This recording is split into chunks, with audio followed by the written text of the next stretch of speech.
आज आपण अजिबात तेलकट न होणाऱ्या खमंग खुसखुशीत अशा कोबीच्या वड्या तयार केलेल्या आहेत. अगदी कोबी न खाणारे सुद्धा मागून खातील अशा पद्धतीने अगदी खमंग आणि खुसखुशीत ह्या आपल्या वड्या तयार होतात. चला तर मग रेसिपीला सुरुवात करूया.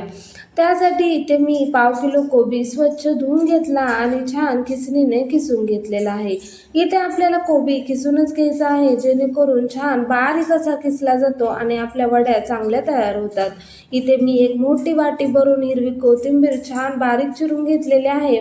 इथे मी 4-5 लसणाच्या पाकळ्या, 1 इंच आल्याचा तुकडा आणि 4 हिरव्या मिरच्याचं वाटण करून टाकलेलं आहे.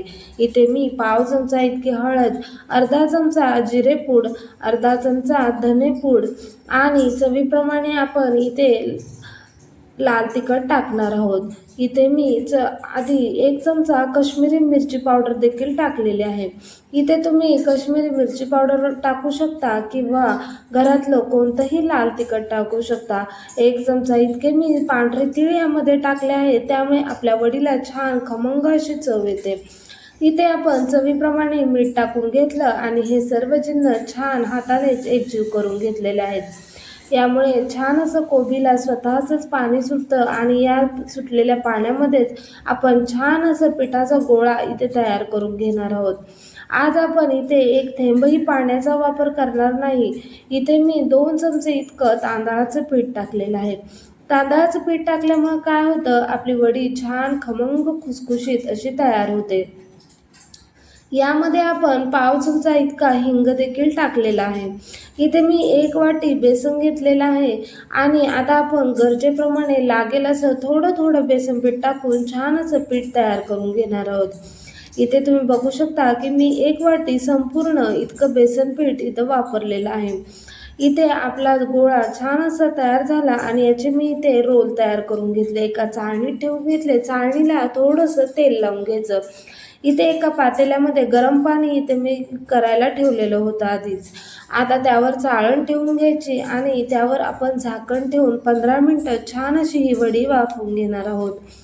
इथे तुम्ही बघू शकता की 15 मिनिटांनंतर आपल्या वड्या छान अशा वाफवलेल्या आहेत. आता 15 मिनिटांनंतर आपण ते खाली काढून घेतल्या आणि छान थंड करून घेतल्या आणि इथे तुम्ही ज्या आकारात हव्या त्या आकारामध्ये ह्या वड्या कापून घेऊ शकता. इथे बघू शकता किती छान अशा आपल्या वड्या तयार होतात. अजिबात तुटत नाहीत. मस्त अशा वड्या इथे मी कापून घेतलेल्या आहेत. तुम्ही हव्या त्या आकारामध्ये जाड बारीक अशा इथे कापून घेऊ शकता. मी मध्यम आकाराच्या वड्या इथे सर्व कापून घेतलेल्या आहेत.